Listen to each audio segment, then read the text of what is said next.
మన ఇంట్లో ఎవరైనా మనకు తెలిసిన వాళ్ళు కానీ మన ఇంట్లో వాళ్ళు కానీ చనిపోతే వాళ్ళకి కొన్ని వస్తువులు తీసుకొని మనం దాచుకోవడము, లేకుంటే కొత్తగానే ఉన్నాయి కదా అని ఉపయోగించుకోవడం లాంటివి చేస్తూ ఉంటాము. కానీ మనం గరుడ పురాణం ప్రకారం చూసుకుంటే చనిపోయిన వాళ్ళ 3 వస్తువులు మనం అసలు ఉపయోగించుకోకూడదు, అలాగే మనం ఇంట్లో భద్రపరచుకోకూడదు.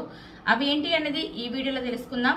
వీడియో అయితే పూర్తిగా చూడండి. నచ్చితే తప్పకుండా ఒక లైక్ చేయండి, షేర్ చేయండి. అలాగే ఎవరైనా కొత్తగా మన ఛానల్ చూస్తుంటే మాత్రం తప్పకుండా సబ్స్క్రైబ్ చేసుకోండి. పక్కన బెల్ ఐకాన్ ఉంది కదా, అది క్లిక్ చేస్తే నేను వీడియో అప్లోడ్ చేసిన వెంటనే నోటిఫికేషన్ మీ వరకు ఈజీగా వచ్చేస్తుంది. నా పేరు శ్రావణి, మీరు చూస్తున్నారు అంతా శివోహం ఛానల్.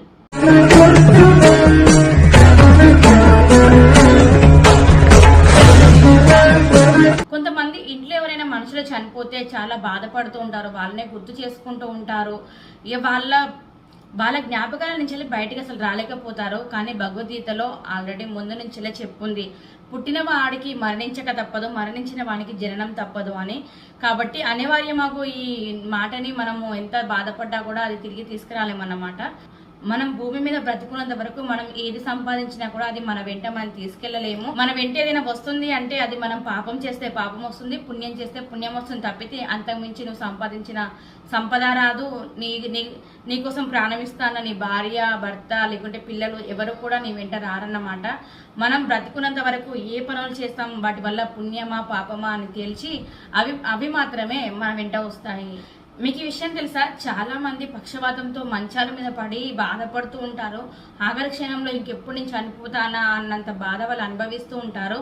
అలా అవడానికి కూడా కారణం ఒకటి ఉంటుంది. మన జీవితంలో మనం ఎవరితో ఎలా ఉన్నాము, మనం చేసిన పనులు ఎలా ఉన్నాయి, దాని ప్రకారమే మన చావు చివరన మనం ఎలాంటి పరిస్థితిని ఎదుర్కొంటాము అనేది కూడా రాసిపెట్టి ఉంటుంది అన్నమాట. మీరు చాలా బాధపడుతూ పక్షవాతంతో కానీ లేకుంటే మీ శరీరంలో అవయవాలన్నీ బాధపడుతూ మీరు చనిపోతే మాత్రం మీరు తప్పకుండా జీవితంలో పాపాలు చేస్తున్నారు.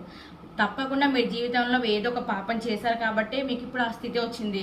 లేకుంటే చాలా మంది నిద్రలోనే చనిపోతారు, లేకుంటే ఇలా కూర్చొని చనిపోతూ ఉంటారు. అసలు వాళ్ళకి చావు ఎలా పోతుంది అని కూడా నొప్పి అని తెలియకుండా చనిపోతారు అనమాట. అలాంటి వాళ్ళు తప్పకుండా వాళ్ళ జీవితంలో పాపాలు చేయకుండా, లేకుంటే పాపాలు చేసినా లేకుంటే సరి చేసుకోవడానికి అంతకంటే ఎక్కువ పుణ్యాలు చేయడం, అలా చేసిన వారు మనిషి అన్నప్పుడు పాపాలు చేస్తూనే ఉంటాడు. కానీ మనం అది పాపం అని తెలిసినప్పుడు దాని జోలికి పోకూడదు. లేదు ఇది తప్పు చేశాను, అది అయిపోయింది, ఇప్పటి నుంచి నేను ఇంకో జీవితం స్టార్ట్ చేస్తాను, నేను పుణ్యం చేస్తాను ఇలా అనుకొని మంచి దారిలో వెళ్తే కూడా మనం చావు చివరిలో మనం మంచిగానే చనిపోతాము, ఎలాంటి బాధ అనుభవించకుండా. మన హిందూ శాస్త్రాల ద్వారా చూసుకుంటే ఆత్మకి అంతం లేదు, అది జీవన చక్రం లాగా తిరుగుతూనే ఉంటుంది. అలాగే ఆ దేవుడి ద్వారా ఒక శరీరంలోకి ప్రవేశించబడుతుంది.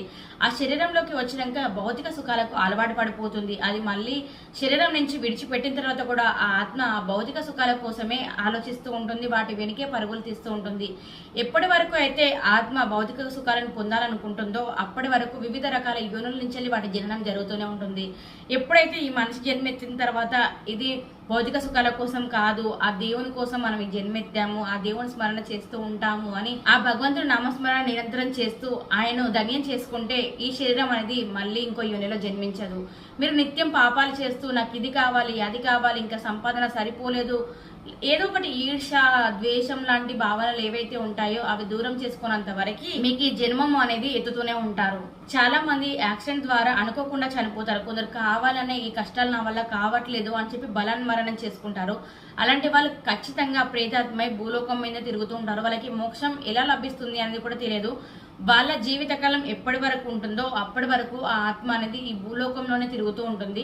కానీ చనిపోయే ముందు వాళ్ళు అనుకుంటారు ఈ కష్టాలు నేను పడలేను, ఇక చనిపోతేనైనా నేను ఈ కష్టాల నుంచి విముక్తి అయిపోతాను అని చెప్పి. ఎప్పుడైతే వన్స్ మీరు చనిపోయారో అప్పుడు ఎందుకు చనిపోయాను, ఈ జీవితం ఏంటి నాకు అన్న బాధ అప్పుడు ఆత్మే ఉండి మీకు కలుగుతుంది అన్నమాట. ఎంతటి కష్టాలు వచ్చినా కూడా ఎదుర్కోవాలి, కానీ చనిపోవాలి అనే ఆలోచన మాత్రం మనిషికి రాకూడదు. మీ చావు అనేది ఆల్రెడీ నిర్ణయించబడింది. ఆ చావు మీ దగ్గరికి వచ్చినప్పుడు ఎవరు కూడా ఆపలేరు. కాబట్టి మీకు కష్టం అనేది వస్తే అది మీ సుఖం కోసమే వస్తుంది. ఇవాళ కష్టపడ్డారు అంటే రేపు తప్పకుండా సుఖం అనేది వస్తుంది. కాబట్టి కష్టాన్ని ఓపికగా ఓడ్చుకోండి. మనం ఎంత కష్టాలు పడితే మనం అంత స్ట్రాంగ్ అవుతాము. అలాగే ఇంకా ముందు మనం ఇంకా ఎదుగుతూ ఉంటాం అన్నమాట. మన కష్టాలను బట్టి మనం ఎదుగుతూ వస్తూ ఉంటాము. కాబట్టి కష్టాలు ఉన్నాయి కదా అని చావడానికి మాత్రం అసలు ఆలోచించకండి. చావు అనే పదాన్నే తీసేయండి. ఆ లైఫ్లో మనకి ఎప్పుడప్పుడు వచ్చే రాతుంది కాబట్టి అది వస్తూనే ఉంటుంది. ఇదంతా బోర్ కొడుతుందా, మీకు కొంచెం అవగాహన వస్తుందని చెప్పాం. అంటే మనం చనిపోయే స్థితిలో కొందరు పక్షవాతంతో బాధపడుతుండే అనిపిస్తుంది కదా, అబ్బా ఎందుకు వీళ్ళు ఇంత బాధపడుతున్నారని. దానికి ఆ బాధపడడానికి కారణం ఏంటో కూడా ఈ వీడియోలో తెలుసుకున్నారు కదా. అలాగే చాలా మంది ఇంకో జన్మ వద్దు, నాకు మనిషి జన్మ అనేది ఇంకోటి వద్దు, ఇది చాలు, ఇంతకంటే నేను అనుభవించలేను అని కూడా చాలా మంది అనుకుంటారు. కానీ మరోసారి నీకు మనిషి జన్మ రాకూడదు అంటే ఈ జన్మలో ఏం చేయాలో కూడా చెప్పాను కదా. కొన్ని మీకు తెలియజేశాను అనుకుంటున్నాను. ఇప్పుడు తెలుసుకుందాం చనిపోయిన మనిషి 3 వస్తువులు మనం ఏవి వాడకూడదు అనేది. ముందుగా అయితే గడియారం అండి. వాళ్ళ చేతికి పెట్టుకున్న గడియారం ఏదైతే ఉంటుందో చనిపోయిన వారిది, అసలు ఆ గడియారం వాడకూడదు. ఎందుకంటే వాళ్ళ జీవితకాలాన్ని నిర్ణయించేది గడియారమే. ఎప్పటికీ వాళ్ళ వెంట ఉండేది కూడా ఆ గడియారమే. కాబట్టి వాళ్ళు నిరంతరం దాన్ని పెట్టుకోవడం వల్ల వాళ్ళ శక్తి అనేది ఆ గడియారంలోకి ప్రవేశించడానికి చాలా ఈజీగా ఉంటుంది. కాబట్టి మీరు ఆ గడియారం ధరించారంటే దానివల్ల మీకు చాలా కష్టాలు ఎదురవుతూ ఉంటాయి. అంటే ఆ మనిషి మాటికి కళలోకి రావడము, లేకుంటే మీకు అకస్మాత్తుగా యాక్సిడెంట్లు జరగడము, లేకుంటే ఆ మనిషి మీ పక్కనే ఉన్నట్టు ఇలా కనిపిస్తూ ఉంటుంది అన్నమాట. చాలా మంది ఇంట్లో ఆడవాళ్ళు చనిపోతే వాళ్ళ జ్యువెలరీ ఉంటుంది, ఇక నగలు ఉండగానే అబ్బాయి ఈమె ఎంత బాగున్నాయి, ఇప్పుడు ఈమె లేనే లేదు కదా, మనం తీసుకొని మనం వేసుకోవచ్చు అని చెప్పి ఆ నగలు తీసేసుకుంటూ ఉంటారు కదా. ఆడవాళ్ళు అంటేనే నగలంటే ఎంత ఇష్టమో అందరికీ తెలిసిందే. అది కూడా ఆమె చనిపోయిన తర్వాత ఎవరికైనా నగల మీద మక్కువ ఉంటుంది. కాబట్టి ఆ నగలలో కూడా ఆమె ఆత్మ అనేది ఈజీగా, ఆమె శక్తి అనేది ప్రవేశించడానికి ఈజీగా ఉంటుంది అన్నమాట. కాబట్టి వాళ్ళ నగలు కూడా వేసుకోకూడదు మనము. అలా నగలు వేసుకోవడం వల్ల కూడా మన ఇంట్లో పరిస్థితులు దారుణంగా అయిపోతాయి. నెగిటివ్ ఎనర్జీ అనేది మన ఇంట్లోకి వస్తుంది. డబ్బు వచ్చినా నిలవకపోవడము, లేకుంటే ఏదే మానసికంగా బాధపడడం లాంటివి జరుగుతూ ఉంటాయి అన్నమాట. మనకి ఇలాంటి ప్రాబ్లం ఉంది అని చెప్పి బయటికి కూడా చెప్పుకోలేము, అలాంటి పరిస్థితి మనకు వస్తుంది. ఇక మూడోది వచ్చేసి బట్టలు.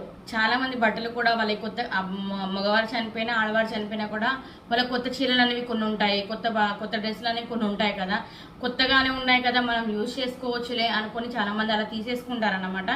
అలా కూడా అసలు చేసుకోకూడదు. వాళ్ళ బట్టలు అసలు మనం వాడకూడదు. వాడడం వల్ల వాటి శక్తి ఆటోమేటిక్గా బట్టలలోకి వచ్చి ఆ బట్టల ద్వారా మనలోకి ప్రవేశించే ఛాన్స్ ఎక్కువగా ఉంటుంది. మానసిక ఆందోళన రావడము, అలాగే మనం బలహీనంగా అయిపోతూ ఉంటాము. ఏదైనా పని చేయాలన్నా చేయలేకపోతాము. మన మైండ్ అనేది మన కంట్రోల్లో ఉండదన్నమాట. వాళ్ళు కంట్రోల్ చేసి మనల్ని నడిపిస్తూ ఉంటారు. కాబట్టి మీరు ఈ 3 వస్తువులు గడియారము, నగలు, బట్టలు మాత్రం ఎట్టి పరిస్థితుల్లో ఉపయోగించుకోకండి. మరి ఉన్నాయి ఏం చేయాలండి అని అనుకుంటే, మీరు వాటిని అస్థికలు కలిపినప్పుడు తీసుకెళ్లి గంగా నదిలోనే కలపవచ్చు, లేకుంటే వారి పేరు మీద ఎవరికైనా దానం కూడా చేయవచ్చు. మీరు అనుకోవచ్చు దానం చేస్తే మరి వాళ్ళ బట్టలే కదా, మరి వీళ్ళ దగ్గరికి వెళ్ళవా అని చెప్పి. మీరు ఒకటి మర్చిపోతున్నారు, మీరు వాళ్ళ ఇంటి కుటుంబ సభ్యులు కాబట్టి మీ వెంట వచ్చే ఛాన్స్ ఉంటుంది. ఇది వాళ్ళు బయట వాళ్ళు, అలాగే మీరు వాళ్ళ పేరు చెప్పి ఒక పుణ్యం చేస్తున్నారు, వాళ్ళ బట్టలు వీళ్ళకి ఇచ్చి ఒక పుణ్యం చేస్తున్నారు. కాబట్టి ఆత్మ వీళ్ళ వరకు ప్రవేశించలేకపోతుంది అన్నమాట. కాబట్టి ఈ 3 వస్తువులను మాత్రం ఎట్టి పరిస్థితుల్లో ఉపయోగించకండి. మీకు ఈ వీడియో ఎలా అనిపించింది ఏంటి అనేది కింద కామెంట్ చేయండి. ఇలాంటి మంచి ఇన్ఫర్మేషన్స్ మీకు ఇస్తూనే ఉంటాను. ఈ వీడియో ఎంతో కొంత యూజ్ అవుతుంది కదా, మీ ఫ్రెండ్స్ అండ్ ఫ్యామిలీ కూడా షేర్ చేయండి. అలాగే ఎవరైనా కొత్తగా మన ఛానల్ చూస్తుంటే మాత్రం తప్పకుండా సబ్స్క్రైబ్ చేసుకోండి. పక్కన బెల్ ఐకాన్ ఉంది కదా, అది క్లిక్ చేస్తే నేను వీడియో అప్లోడ్ చేసిన వెంటనే నోటిఫికేషన్ మీ వరకు ఈజీగా వచ్చేస్తుంది. Thank you for watching.